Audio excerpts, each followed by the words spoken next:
E o ministro Gilmar Mendes, do Supremo Tribunal Federal, rejeitou hoje a concessão de uma liminar para suspender o decreto do governo de São Paulo que proíbe celebrações religiosas no estado. A decisão contraria o entendimento do ministro do STF, Nunes Marques, que, em caráter liminar, determinou no sábado que governadores e prefeitos não podem proibir a celebração de atos religiosos desde que preservados protocolos sanitários. O pedido de suspensão da decisão, negado por Gilmar, alegava que as restrições impostas pelo governo de São Paulo são desproporcionais e atingem o direito fundamental à liberdade religiosa. Na decisão, Gilmar Mendes afirmou que estados e municípios podem fixar medidas restritivas para o enfrentamento da pandemia, inclusive o fechamento de templos e igrejas. Após a sua decisão, Nunes Marques intimou, na madrugada de domingo, o prefeito de Belo Horizonte, Alexandre Calil, a cumprir com máxima urgência a decisão que permite celebrações religiosas presenciais. A intimação foi feita após Calil afirmar que não iria cumprir a decisão de liberar a abertura dos templos. Em meio à polêmica, o presidente do STF, ministro Luiz Fux, definiu que o plenário julgará na quarta-feira uma posição definitiva a respeito da liberação ou não da realização de cultos e outras práticas religiosas presencialmente durante a pandemia. Mais cedo, o vice-presidente, Hamilton Mourão, defendeu que há condições para a realização de eventos religiosos atualmente. Vamos acompanhar. Tudo depende das pessoas, depende do templo, né? Se você tem uma igreja que tem um espaço bom ali, você limita 20, 30 pessoas separadas, 2 por banco, vamos colocar assim, né? Todo mundo de máscara, obviamente. Eu acho que há condições. Agora, quando são templos apertados e muita gente lá dentro, é óbvio que não é conveniente. Então, o vice-presidente da República, o general Hamilton Mourão. Volto com você, Ana, você que tinha mencionado aí no nosso primeiro bloco esse tema, né, essa discussão que chega ao Supremo. Quais suas impressões a respeito da decisão do ministro Nunes Marques, da resposta dos prefeitos, desses desdobramentos agora no próprio STF? Temos 2 minutinhos, Ana. Na sequência, a gente vai seguir tratando desse caso também com uma entrevista aqui no programa. Antes, queremos ouvi-la. 2 minutinhos, Ana. Bom, Vitor, eu vou ler aqui um trecho de um livrinho chamado Constituição. É o artigo 5, inciso 6. É inviolável a liberdade de consciência e de crença, sendo assegurado o livre exercício dos cultos religiosos e garantida a proteção aos locais de culto e suas liturgias. Isso está na nossa Constituição, no artigo 5º aí da nossa Constituição, no inciso 6, né? E o que a gente vem vendo, Vitor, é exatamente essa ruptura, né, constitucional a cada semana. E ela parece que a cada semana ela vai atingindo um pedacinho, vai comendo um pedacinho maior aí da nossa Constituição. Não custa a gente lembrar, Vitor, que a decisão do Cássio Nunes, muita gente está chamando a decisão de irresponsável, mas eu acho que é para quem não leu a decisão do ministro Cássio Nunes, porque ali naquela decisão dele, ele estabelece todas as medidas sanitárias importantes para a abertura de igrejas e de templos. Ele colocou 25% apenas da capacidade, higienização das mãos, álcool gel, uso de máscaras. É só entrar aí na internet e ver que a decisão do ministro Cássio Nunes é acompanhada de medidas sanitárias muitíssimo importantes. O que a gente não vê entrar nessa discussão é fecha templo, mas mantém aí os transportes públicos lotados, trens lotados, e isso parece que foge completamente dessa discussão. O discurso aí do ministro Gilmar Mendes parece que é um discurso muito politizado, inclusive ele usou a palavra negacionista, que é uma palavra aí, como eu mencionei antes, né, muito politizada, usada aí no jargão das redes sociais, e praticamente o que o ministro Gilmar Mendes está dizendo, Vitor, é que a sua fé, a nossa fé, ou a fé de quem está aí nos assistindo e nos ouvindo, não é essencial. Bom, a gente traz aqui para a conversa, a partir de agora, o deputado federal Cabo Júnior Amaral. O deputado também se movimentou aí contra o prefeito de Belo Horizonte, Alexandre Calil, que foi quem se colocou aí mais fortemente contra a decisão do ministro Nunes Marques. O deputado está conosco aqui. Obrigado pela presença. Antes de tudo, deputado, boa noite. Seja bem-vindo. Boa noite, Vitor. Boa noite a todos que estão acompanhando os Pingos nos Is. Ana, Zé Maria, Fiuza. É uma satisfação poder participar com vocês nesse momento, e realmente a gente se mobilizou nesse final de semana acompanhou esse descalabro, essas declarações, alguns preferem chamar de infelizes, né? Eu chamo de muito bem pensadas, do ditador Alexandre Calil. E só para pegar um gancho do que a Ana acabou de falar. Ana, ninguém que está atacando a decisão do ministro Nunes Marques leu a decisão. Que você foi muito feliz em destacar que a decisão não traz apenas a possibilidade da realização dos cultos presenciais, as missas, mas também a lembrança, né, desses critérios de medidas sanitárias. A decisão do ministro Nunes Marques, ela é mais rígida do que a própria orientação da OMS. Eles que gostam tanto de ter a OMS como referência. A OMS estabelece que as medidas de segurança para a realização de culto seria da distância de 1 metro entre os fiéis. E a decisão do ministro estabelece 25% da ocupação dos templos, o que, num cálculo fácil, você compreende que seria muito mais distante do que 1 metro entre os fiéis. Então, é mais uma ação, mais uma politização daquilo que era para poder ser tratado como questões técnicas, mas principalmente nesse caso, constitucionais. Mas o que o senhor fez exatamente, deputado, contra o Calil? Foi uma ação na justiça? Explica pra gente. Ô, Vitor, eu me mobilizei logo nos primeiros minutos posterior à declaração arbitrária do Calil. A gente impetrou um mandado de segurança preventivo, porque ali ainda não tinha concretizado um crime de responsabilidade, por exemplo, o crime de desobediência, mas ele já estava se manifestando que não cumpriria a decisão do alto escalão do judiciário, do ministro do STF. E acho que não gastou, né, algumas horas e, de repente, o próprio ministro já se mobilizou também, botou a Polícia Federal de prontidão, e o Calil, né, que não come fezes, apesar de parecer louco em alguns momentos, ele recuou. Ficou muito feio para ele, né, porque se colocou ali numa posição de todo poderoso e precisou recuar como um menininho carente. E não executou ações no domingo. Eu estava bem ansioso para que ele executasse, fiquei de prontidão acompanhando, fiz contato com diversos líderes religiosos, mas na prática das informações que a gente alcançou, não houve nenhuma notificação. Então acabou que ele não avançou nessas medidas, mas provavelmente ele foi orientado por alguém que entende muito mais de Constituição e das consequências desse seu arrobo autoritário do que ele. Guilherme Fiuza, sua pergunta, Fiuza. Deputado, boa noite. O que o senhor achou da decisão do ministro Gilmar Mendes contrastando a decisão do ministro Cássio Marques? Ô, Fiuza, você sabe muito mais do que eu, inclusive, que o ministro Gilmar Mendes, ele não dá decisão, ele não profere decisão judicial. O ministro Gilmar Mendes profere decisões políticas, estritamente políticas, como a Ana também disse, até os termos que ele usa são termos do mainstream político da esquerda e das pessoas que estão chamando o Bolsonaro de genocida, que politizam o vírus. E eu não vejo essa mesma disposição dele em promover a verdadeira justiça, mas a gente vê para tornar Lula inelegível, nas suas declarações até emocionadas para defender advogado de um réu, e para mim o maior criminoso da história desse país. O ministro Gilmar Mendes é uma vergonha para o judiciário brasileiro, e eu duvido que você encontre meia dúzia de juízes para poder falar o contrário, para defender o contrário. E aí a gente sempre tem que voltar ao assunto. E qual que é a possibilidade da gente mudar esse cenário? É o Senado. Então, aguardemos, a gente continua aguardando, né? Parece uma espera eterna de que senadores terão peito para poder pautar o impeachment de pessoas como Gilmar Mendes, porque assim como ele, outros, né, na Suprema Corte precisam se enfrentar esse processo, e aqui já não estou nem querendo fazer condenação não, mas pelo menos ser pautado, como também do ministro Alexandre de Moraes. Mas enfim, de julgamento, julgamento político é o que mais se vê nessa corte, mas aí em especial eu destaco o ministro Gilmar Mendes e o ministro Alexandre de Moraes. Para você que chega agora, estamos recebendo o deputado federal Cabo Júnior Amaral. A próxima pergunta agora é de José Maria Trindade. Por favor, Zé.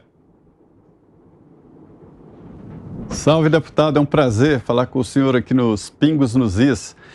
Isso aí provocou uma confusão no Supremo. Hoje, o ministro Marco Aurélio, em entrevista aqui na PAN, chamou o Nunes Marques de o novato, né, se referindo exatamente à decisão dele.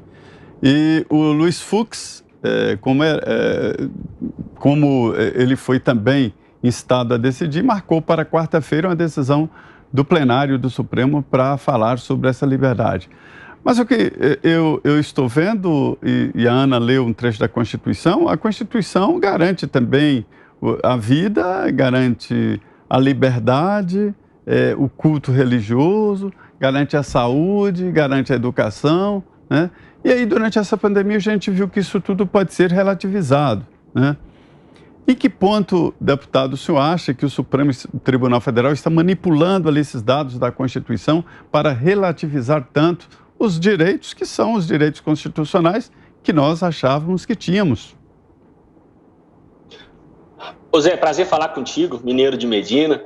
Para mim, Zé, a referência é o presidente Bolsonaro. Que o presidente Bolsonaro se posiciona a favor, o STF e o restante do sistema cegamente se posiciona contra. E vice-versa.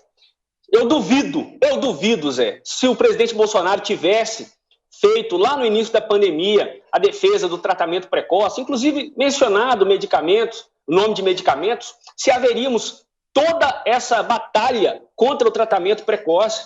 E isso se estende a diversas outras ações decorrentes da pandemia, decorrentes dos assuntos que estão no noticiário político. É impressionante como que o presidente Bolsonaro sim serve de referência para posicionamentos contrários de todo o restante do sistema, e o STF está inserido no sistema, não só está inserido no sistema, como alguns de seus integrantes lideram o sistema. Então não vejo nenhuma outra conclusão para esse tipo de posicionamento, para esse tipo de comportamento. O ministro Marco Aurélio, às vezes, tem alguns lances, né, de lucidez, mas volta a se equiparar, fazendo declarações infelizes, chamando o seu par de novato. Será que ele vai ficar feliz se chamarem ele de um velhinho da corte, o aposentado, o marimbondo sem ferrão, porque está prestes a se aposentar? Então, quando é o inverso, Zé, se polemiza tudo, né? Fazem tempestade em copo d'água. Porém, não tem essas mesmas preocupações na hora de falar de pessoas que se posicionam a favor da população, que quase sempre está em consonância com os posicionamentos do presidente Bolsonaro. Ana Paula Henkel, sua pergunta, Ana. Deputado, lembrando aí também que o próprio procurador-geral, né, foi favorável à decisão do Nunes Marques, né, exatamente com base na liberdade de crença, né, protegida aí na nossa Constituição. Isso tudo que a gente está vendo, infelizmente, traz uma insegurança jurídica muito grande, mas também uma insegurança social.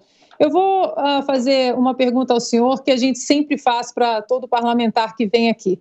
Parece que a única maneira da gente sair dessa esfera de insegurança jurídica é exatamente com o impeachment de um dos ministros ali da Suprema Corte, que adoram vilipendiar aí a nossa Constituição. Como é que está esse assunto sobre algum processo de impeachment? Nós tivemos aí quase 3 milhões de assinaturas puxadas aí no manifesto pelo Caio Coppola, entregue ao Senado pelo senador Cajuru. Como estão essas conversas de bastidores em relação à realidade disso ir para o plenário e esse impeachment realmente acontecer? Ou pelo menos a votação dele? Ana, você tem razão.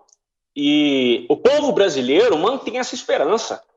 Você não arruma 3 milhões de assinatura em meia dúzia de dias por um motivo qualquer, não. Em relação às minhas expectativas, infelizmente, a cada dia a mais que eu vivo no Congresso Nacional, eu me torno mais pessimista em relação a essas possibilidades de um impeachment do ministro do Supremo. Mas não é o pessimismo que me tira a motivação, é claro. E aí, por que eu digo pessimismo? A conversa que se tem, parece que quando você fala algo do tipo, para a maioria, é uma piada. E aí você volta, né, àquelas compreensões da troca de favores, né? Você tem senadores que podem tomar esse tipo de atitude, iniciar um processo, que tem seus processos também lá no tribunal, no STF. E aí, sempre, volta e meia, inclusive a entrevista do Cajuru, ela é muito esclarecedora nesse sentido. Então, quando você fala, gente, está na hora, vamos caminhar nesse sentido, há diversas evidências, isso não falta. Para muitos, isso soa como uma piada, novato, é como o ministro Marco Aurélio disse, né? que a gente ouve muito é isso, pô, Júnior, me ajuda isso, não é assim que as coisas funcionam, não. E eu sempre fico em busca, né, de compreender como as coisas funcionam, e por isso a cada dia eu fico mais frustrado, né? O que compensa esse sentimento, Ana, é que a gente ocupa o lugar de uma pessoa que poderia estar com esse mesmo tipo de pensamento, então isso acaba nos confortando, mas cabe ao senador Rodrigo Pacheco fazer história se ele quiser. Parece algo de outro mundo, né? Não era para ser, mas ele, se quiser, pode reescrever a credibilidade do parlamento, sobretudo do Congresso Nacional, né? E aí digo, estendendo muito além dos políticos, ele pode dar uma nova esperança para os brasileiros se pautar esse impeachment. Vontade popular não falta, razões jurídicas para tal não falta mesmo um pouquinho de coragem, um pouquinho de independência e menos curvatura, né, do Congresso Nacional para o STF, para a gente poder, quem sabe, em breve ver esse processo de impeachment pautado. Muito bem, esse é o deputado federal Cabo Júnior Amaral, esteve conosco aqui em Os Pingos nos Is. Obrigado mais uma vez, deputado, pela presença aqui. Uma boa noite, ótimo começo de semana. Até uma próxima. Obrigado, Vitor. Obrigado a todos que acompanharam aí. Contem com a gente. Obrigado. Abre o intervalo agora, na sequência, vamos seguir tratando desse debate no Supremo Tribunal Federal sobre a liberação dos cultos presenciais. Fique por aí, agora são 6h59. Não é apenas um veículo. É uma experiência. Uma condução leve, uma direção perfeita. As ruas pertencem a você, ciclista.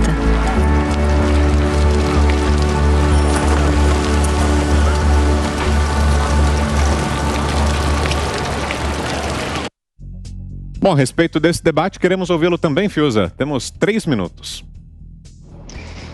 Ô, Vitor, talvez até 3 minutos seja muito, porque a gente está num barata voa, né? Esse é o termo técnico, né, para classificar o que a gente está vivendo. A gente está num barata voa, porque como a gente não tem parâmetros, né, como a gente não tem autoridade indicando, é claro, né, a crise de saúde, a crise sanitária, ela traz uma série de incógnitas, né?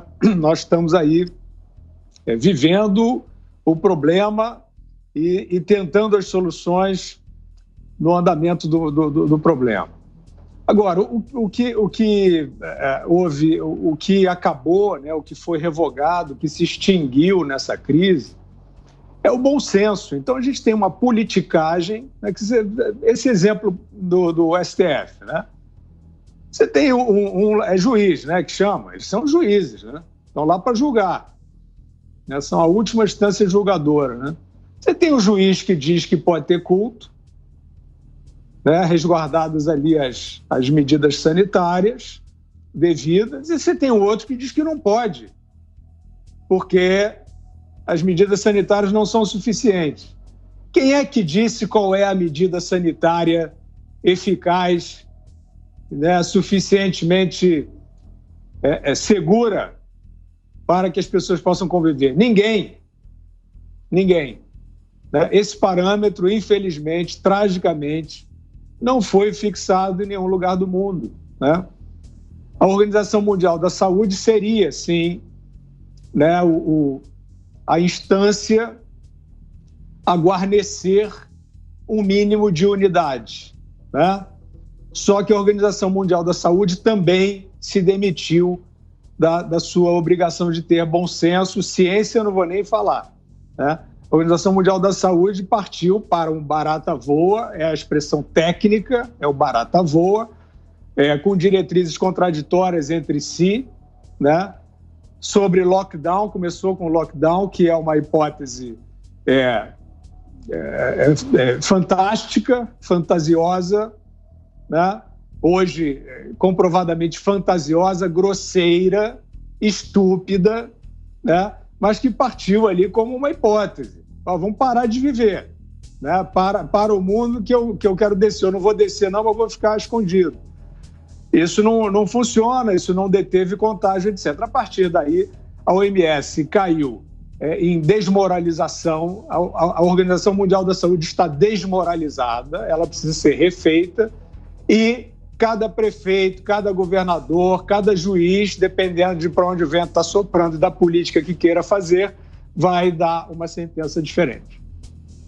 Bom, e continue interagindo, dê a sua opinião a respeito desse e de outros temas que estamos trazendo aqui pelo nosso WhatsApp. O número é 11 931 17 0620. Estamos de volta agora no rádio também, para você que nos ouve pelas redes Jovem Pan News e Jovem Pan FM. Vamos seguir tratando do tema que debatíamos aqui antes do intervalo, a decisão do ministro Gilmar Mendes, que mantém proibidos os cultos presenciais no estado de São Paulo. Ele foi contra a liminar do ministro Nunes Marques. O presidente do STF já marcou o julgamento em plenário desse caso para quarta-feira dessa semana. Zé Maria já vai comentar também a respeito desse debate. Antes, você tem uma informação, Ana, é isso? É isso, Vitor. Acabou de sair aqui no estado de Minas que o toque de recolher em Minas Gerais foi suspenso em todo o estado. Foi uma decisão aí do Tribunal de Justiça de Minas Gerais, numa reunião encerrada agora há pouco. O presidente do Tribunal de Justiça de Minas Gerais, Gilson Soares Lemes, ele e mais o deputado estadual Bruno Engler, né, que foi aí que peticionou esse pedido, agora chegaram a um acordo para a suspensão do toque de recolher em todo o estado e também, Vitor, a permissão de reunião familiares a partir da noite desta segunda-feira.